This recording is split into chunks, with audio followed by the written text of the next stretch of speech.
Hello students, मैं अमित सिंह करता हूं आपका स्वागत आपके अपने learning platform that is Amit classes for economics में। और आज जो टॉपिक हम डिस्कस करने वाले हैं वो है आपका occupational structure and state of infrastructure on the eve of independence. आज़ादी के टाइम पे हमारा ऑक्यूपेशनल स्ट्रक्चर क्या था, इंफ्रास्ट्रक्चर क्या था, उसी के बारे में हम क्या करेंगे, डिस्कस करेंगे। तो करते हैं अपने टॉपिक को स्टार्ट वन बाय वन। तो सबसे पहले टॉपिक जो हमें डिस्कस करना है वो है ऑक्यूपेशनल स्ट्रक्चर। और ऑक्यूपेशनल स्ट्रक्चर की जब भी हम बात करते हैं तो सबसे पहले हमें क्या करना पड़ेगा, इसको डिफाइन करना पड़ेगा। क्या ऑक्यूपेशनल स्ट्रक्चर होता क्या है आखिर। Occupational structure refers to the distribution of workforce across primary, secondary and tertiary sector of the economy. मतलब आपको यहाँ पे ये देखना है कि वर्क फोर्स की जब हम बात करते हैं तो वर्किंग पॉपुलेशन की बात करते हैं। और आपको पता होगा कि जो काम जो है, जो वर्किंग कंडीशंस हैं वो या तो प्राइमरी सेक्टर से बिलोंग करती हैं या सेकेंडरी या टर्सरी। प्राइमरी सेक्टर जहाँ पे एग्रीकल्चर और अलाइड एक्टिविटीज़ से जुड़ा हुआ है, सेकेंडरी सेक्टर का जो लिंक है वो इंडस्ट्री के साथ है, और टर्सरी सेक्टर को हम क्या बोलते हैं, सर्विस सेक्टर भी बोलते हैं।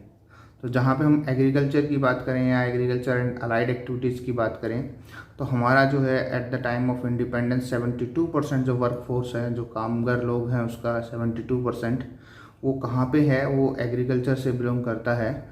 और ज़्यादातर जो पॉपुलेशन है वो क्या है, डिपेंड है किसके ऊपर, एग्रीकल्चर के ऊपर। लेकिन अगर हम इसको एडवांस्ड जो कंट्रीज़ हैं उसके साथ अगर हम कंपैरिजन करते हैं तो आपको पता चलेगा कि इंग्लैंड और अमेरिका की बात करें तो सिर्फ 2% लोग जो हैं वो एग्रीकल्चर या प्राइमरी सेक्टर पे जो है डिपेंड है। वहीं पे जापान के अंदर जो है 12% और जर्मनी के अंदर सिर्फ क्या है 4%। तो यहाँ पे जो है इस ऑक्यूपेशनल स्ट्रक्चर का जो डाटा है बस वो यही रिवील करता है कि हम एग्रीकल्चर पे ज़्यादा डिपेंड करते हैं। और एग्रीकल्चर जो है एक किस्म से सीजनल टाइप का जो है एक वेंचर है, और डिपेंड करता है मॉनसून लाइक कंडीशंस, जो एटमॉस्फेरिक कंडीशंस है उस पर इसका जो प्रोडक्शन डिपेंड करता है। तो हम यहाँ पे हम कहेंगे प्रिमिटिव स्टेज में है। किसी भी डेवलप्ड कंट्री के लिए ज़रूरी है कि एग्रीकल्चर के अंदर जो है जो वर्किंग पॉपुलेशन का शेयर जो है वो क्या होना चाहिए, कम होना चाहिए। क्योंकि एग्रीकल्चर का जो डायरेक्ट लिंक है वो अवेलेबिलिटी ऑफ लैंड पे डिपेंड करता है, और हमें पता है कि लैंड जो है हर देश के पास लिमिटेड है।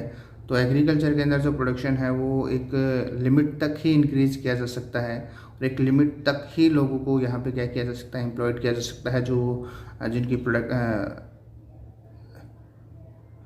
जिनकी जो प्रोडक्टिवली जो है किसी काम के अंदर एंगेज्ड हों। दूसरी तरफ अगर हम इंडस्ट्रीज़ की बात करते हैं तो इंडस्ट्री की जो प्रोडक्टिविटी है वो ज़्यादा होती है एग्रीकल्चर के मुकाबले, और कम स्पेस में ज़्यादा लोगों को काम दिया जा सकता है। और जब भी हम बात करते हैं कि एक नेशन जो है वो डेवलपिंग स्टेज में है तो उसका मतलब यही होता है कि जो लोग जो हैं वो प्राइमरी सेक्टर से मूव करके कहाँ आ रहे हैं, सेकेंडरी या इंडस्ट्री की तरफ क्या कर रहे हैं, मूव कर रहे हैं। तो हमारा जो है वो सिर्फ 9% के आसपास जो लोग जो हैं वर्किंग पॉपुलेशन का कहाँ पे है, एक किस्म से इंडस्ट्री सेक्टर के अंदर काम करते हैं।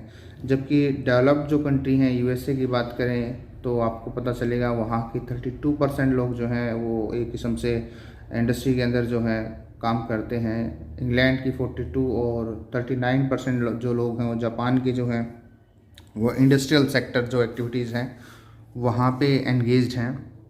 तो दोनों ही कंडीशन हमें जो है शो करती हैं कि ऑक्यूपेशनल जो है स्ट्रक्चर वो एक पुअर या जो है बैकवर्ड स्ट्रक्चर को रिप्रेजेंट करता है। इंडस्ट्रीज़ की जो है ग्रोथ यहाँ पे नहीं है। नेक्स्ट जो अगर हम चेक करते हैं तो वो आता है टर्सरी सेक्टर के बारे में। तो टर्सरी सेक्टर की बात करेंगे तो हमारा जो है टेबल से आप देख सकते हैं कि सिर्फ जो है 17% जो लोग हैं वो आपके जो है टर्सरी सेक्टर से बिलोंग करते हैं। जहाँ पे ट्रेड एंड कॉमर्स की बात कर लेते हैं, ट्रांसपोर्ट, स्टोरेज और कम्युनिकेशन की बात कर लेते हैं, ठीक है जी।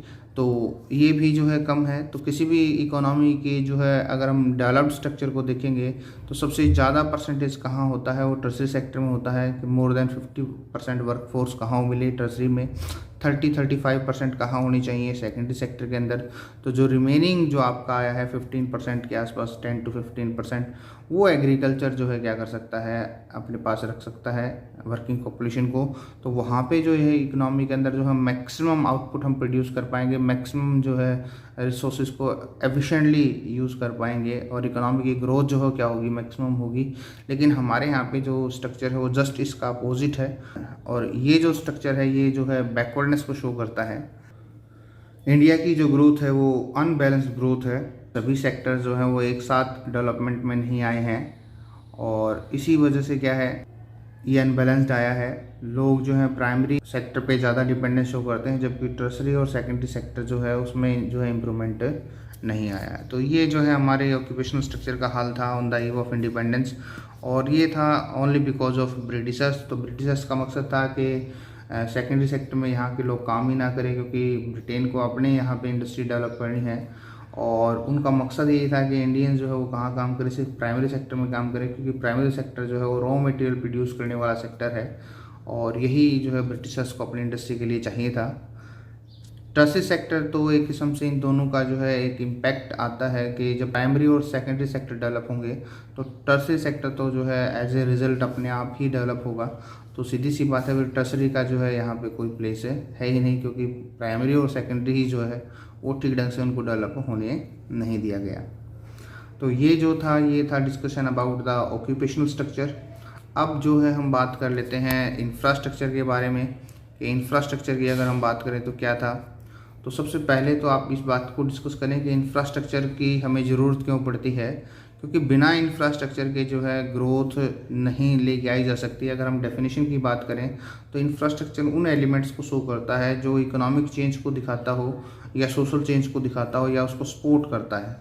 तो जैसे हम ट्रांसपोर्ट की बात करें, कम्युनिकेशन की बात करें, बैंकिंग की बात करें, पावर जो है एनर्जी की बात करें, ठीक है जी, ये वो एलिमेंट्स हैं जो इकोनॉमिक चेंज लेके आते हैं, इकोनॉमिक ग्रोथ लेके आते हैं। आप एक बार जो है थोड़ा सा जो है सोच के देखें कि अगर ट्रांसपोर्ट नहीं है, कम्युनिकेशन की फैसिलिटी नहीं है, बैंकिंग सिस्टम नहीं है, पावर एनर्जी नहीं है, तो ये इंडस्ट्री चलेंगी कैसे। अगर कहीं पे आपने प्रोडक्शन कर भी दिया है तो उसको मार्केट तक कैसे लेके जाया जाएगा, ठीक है जी। स्टोरेज नहीं है तो आप ज़रूरत से ज़्यादा प्रोडक्शन नहीं कर सकते।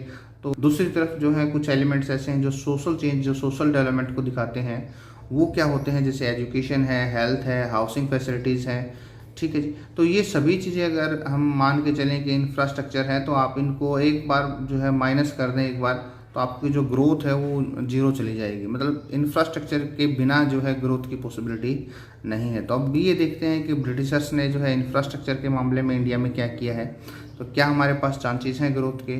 तो इंफ्रास्ट्रक्चर के नाम पे उन्होंने क्या किया है, सिर्फ कुछ ही सेक्टर्स हैं जहाँ पे उन्होंने इन्वेस्ट किया है, और वो है आपका पहला रेलवे की बात करते हैं कि ब्रिटेन ने जो है एक किस्म से रेलवे को इसीलिए इंट्रोड्यूस किया कि वो अपने मार्केट के साइज़ को वाइडन कर सकें, और क्या करें, हिंदुस्तान से जो है रॉ मटेरियल्स को आसानी से इंग्लैंड की तरफ लेके जा सकें।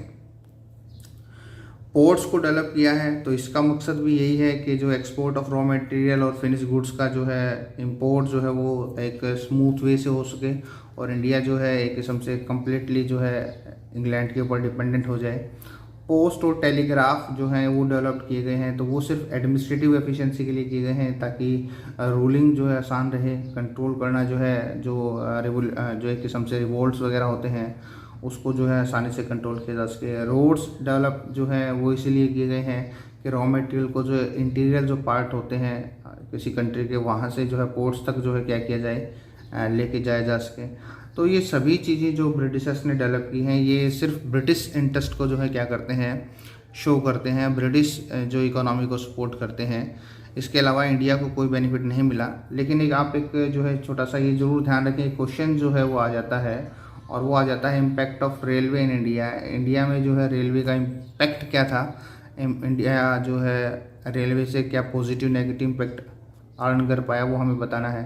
तो मुझे तो नहीं लगता कि कोई पॉजिटिव था, क्योंकि अगर रेलवे नहीं होता तो ब्रिटिशर्स जितना हमें 150 सालों में लूट के चले गए उतना शायद वो 2000 सालों तक नहीं लूट सकते थे। तो अगर हमारी बैकवर्डनेस के लिए पीछे रीजन बताएं तो वो रेलवे था जो ब्रिटिशर्स ने क्या किया है यहाँ पे डेवलप किया था। ठीक है जी। फिर भी अगर हम कुछ पॉजिटिव पॉइंट्स जो हैं निकालने की कोशिश करें तो आप ये कह दें कि इससे क्या किया है, डोमेस्टिक मार्केट का साइज़ जो है क्या हो गया है, बढ़ गया है। हालांकि ब्रिटिशर्स को फ़ायदा था लेकिन हमारा भी जो मार्केट बढ़ ही गया और आज़ादी के बाद जो हम क्या कर पाए, इसको यूज़ कर पाए इस रेलवे को हमारी मार्केट को इम्प्रूव करने के लिए। दूसरा जो है railway facilitated commercialisation of agriculture. तो स्टार्टिंग में हमने देखा था कि कमर्शलाइजेशन ने एग्रीकल्चर का जो है सत्यानाश कर दिया है, फार्मर्स जो है वो डेप्ट में जा चुके हैं। लेकिन फिर हम ये देखें कि अभी की बात करें तो कमर्शलाइजेशन का मतलब है ऐसी चीज़ें जो मार्केट के लिए प्रोड्यूस की जा सकती हैं। तो लोगों के अंदर एक मार्केट का एटीट्यूड जो है डाल दिया कि लोग मार्केट को सोचने लगे, वो सिर्फ अपनी नीड्स को नहीं देखते थे, वो देखने लगे कि मार्केट में किस चीज़ की रिक्वायरमेंट है, उसके हिसाब से उन्होंने प्रोडक्शन करना स्टार्ट कर दिया। तो रेलवे ने जो है मार्केट सिस्टम जो है वो लोगों के दिमाग में डाल दिया और उसके हिसाब से उन्होंने अपनी एग्रीकल्चर को क्या कर लिया है, कमर्शलाइज्ड कर लिया है। ठीक है जी। तो ये ज़बरदस्ती बनाए गए पॉइंट हैं लेकिन एग्ज़ाम पॉइंट ऑफ व्यू से पूछे जाए तो प्लीज़ मेंशन कर ही देना। थर्ड जो है वो है railway enabled people to break the barrier of distance. ये जो है हम मान सकते हैं कि जो दूरियां काफ़ी होती थी, समय ज़्यादा लगता था, तो लोगों में जो है यूनिटी का जो है एक किस्म से कमी थी और इसके लिए जो है देश जो है कभी भी एक साथ जो है ब्रिटिश के खिलाफ नहीं लड़ पाया। लेकिन रेलवे की वजह से क्या हुआ है कि ये जो बैरियर्स हैं ये कम होने लगे, टूटने लगे, लोग जो है मूव करने लगे और हिंदुस्तान के हर कोने के जो लोग एक दूसरे से क्या हुए, परिचित हुए। और यहाँ पे हम कह सकते हैं कि ये जो पॉइंट है इम्पोर्टेंट है, जिसने एक किस्म से हमारी जो फ्रीडम मूवमेंट है उसको भी क्या किया है, स्टार्ट किया, उसको फास्टन कर दिया। नेक्स्ट जो है after the movement of food grain across the different parts of the country.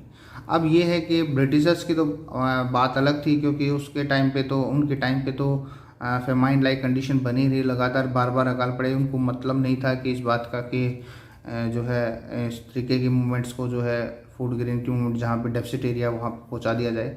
लेकिन आज़ादी के बाद हम बात कर सकते हैं कि जो फूड प्रोन एरिया था जहाँ पे नहीं होते था अनाज वगैरह और अकाल ज़्यादा पड़ते थे, तो वहाँ पे रेलवे के थ्रू क्या है फूड ग्रेन जो है वो आसानी से सप्लाई करवा दिया गया, जिससे जो है अब जो है अगर हम बात करें तो वैसे फेमाइन जो है नहीं आते जैसे ब्रिटिश रूल के अंदर यहाँ पे आए थे। ठीक है जी। तो यहाँ पे जो है हमारा जो चैप्टर जो है वो कंप्लीट होता है, फर्स्ट चैप्टर जो इंडियन इकोनॉमी का है। आपसे बस रिक्वेस्ट है कि आप इन वीडियोस को देखें, क्वेश्चंस को जो है पर असाइनमेंट जो क्वेश्चंस मिले हैं उसको आप थोड़ा सा करके देखें।